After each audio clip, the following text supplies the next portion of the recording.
Hey guys, what's going on? So today I'm going to be talking a little bit about the basics of building a business, right? So for those of you that are new, these are just things that you should be doing every day basically, and once you get a bit more experience, you won't really think about them so much. And for those of you that have been in the business for a while but aren't really going anywhere, you probably need to revisit the basics, right? Because if you've been in the business for a while but you're not really getting anything out of it, it's indicative of a lack of action or a lack of intent, right? So you need to identify that with your upline, and then you need to target it, right? So the first thing is you want to build with numbers, right? So when I say that, it just means adding numbers to your business, okay? But by doing that, you have to build it in width as well as depth, right? So width is like the people you personally sponsor, okay? So if I personally sponsor like 6 or 8 people, I'm going to be far more profitable than if I just sponsor two and build down from there, right? Does that make sense?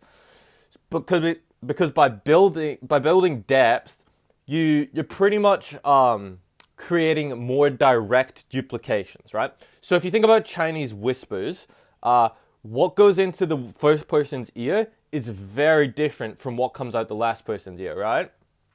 And that can kind of happen with the duplication process, right?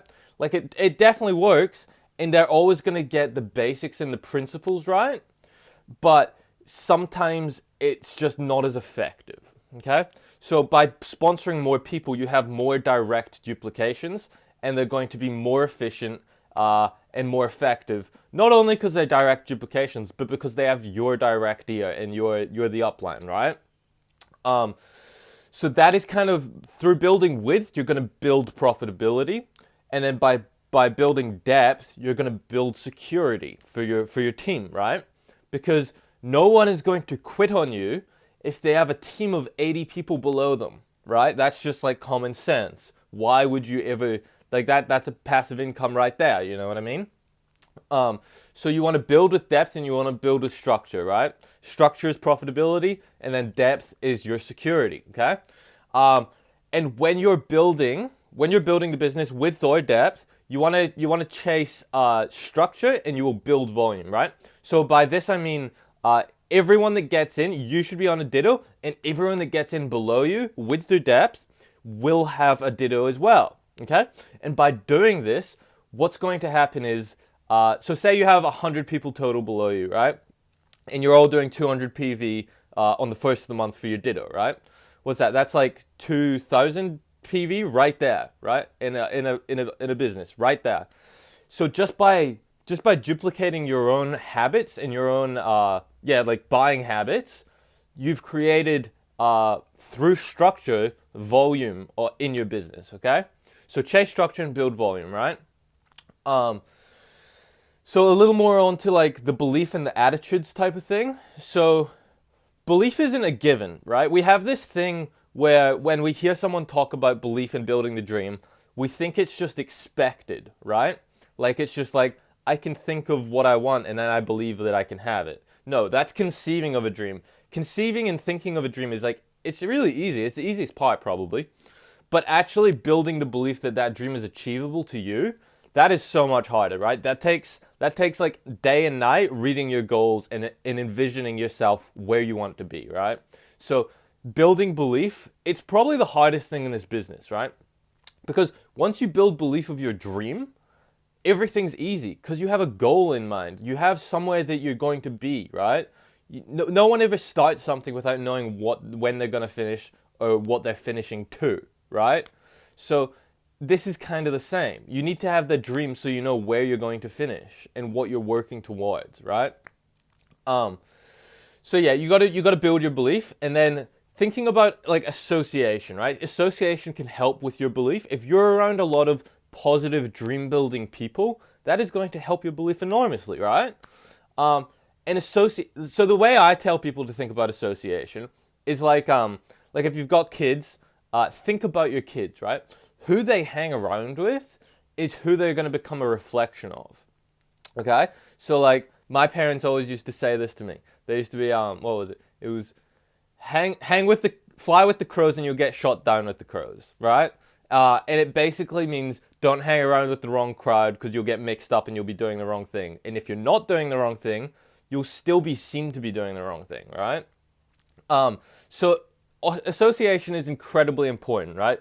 Because we are all mirrors to an extent, right? What we get in is on some level what we're going to put back out.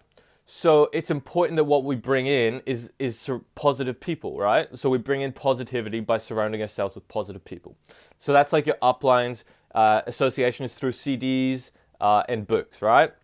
So that's all stuff that mind washes you, like in a good way, right? Because everything mind washes. Everything you hear and everything you see has an input on like your brain, right? On the inside and how you think. So everything is mind washing, but like books, CDs, and getting around positive people is obviously going to be positive mind washing, right? And that also comes around to attitude as well.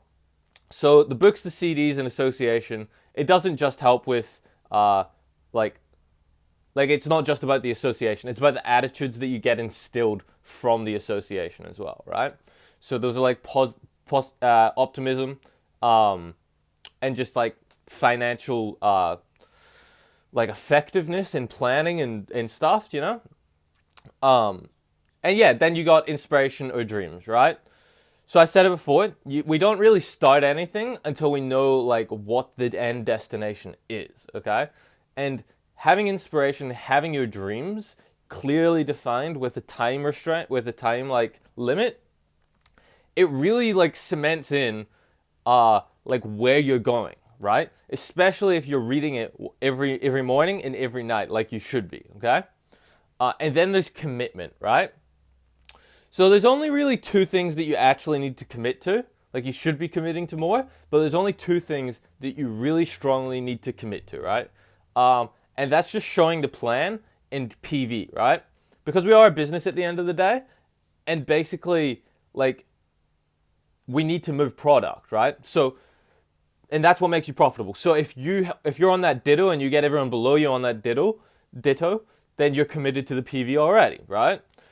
But you need to commit to showing the plan as well to build the numbers so that you have the PV through the ditto, okay? And when you're committed to showing the plan, a lot of people can get turned off by the hard nose and stuff, right?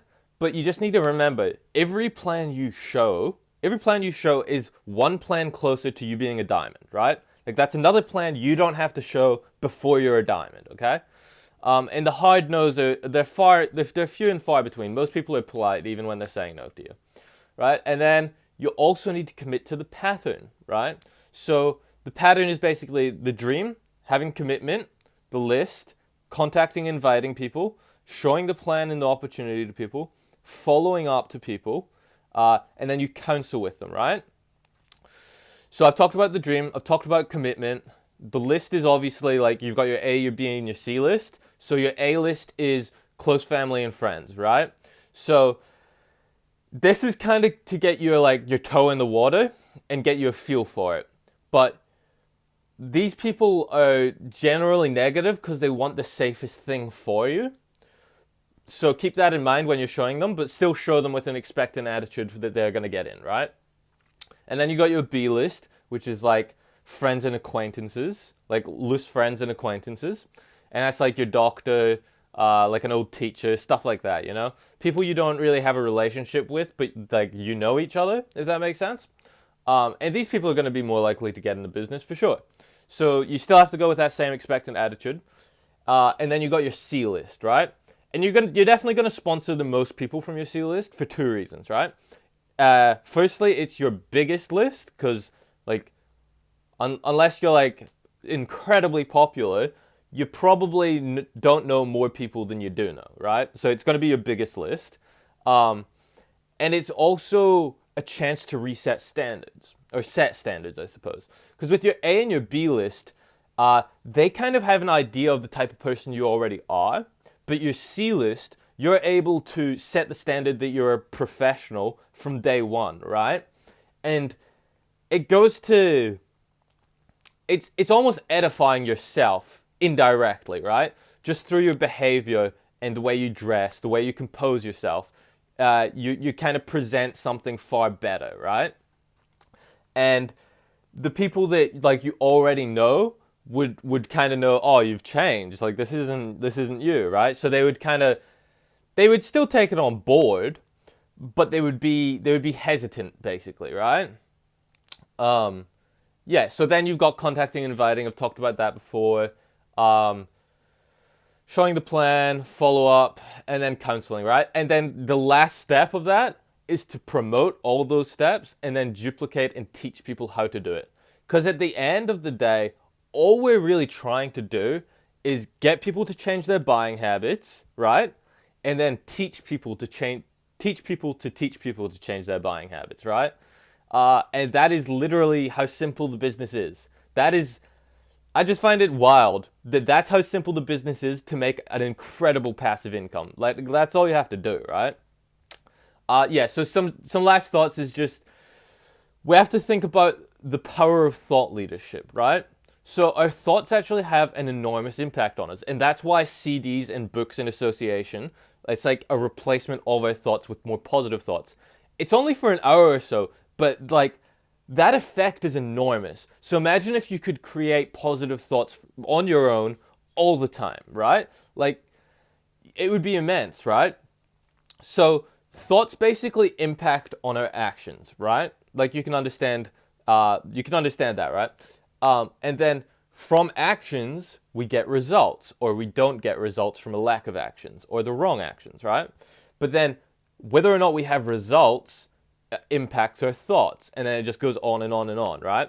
But you can take a hold of your thoughts by listening to CDs, getting around your upline, reading the right books that your upline suggests, and just taking control of your thoughts, which takes control of your actions, which is going to get you better results, right? And then at a certain point, you'll be able to elevate yourself with your thoughts, okay? Yeah, so that's everything, guys. Have a good day.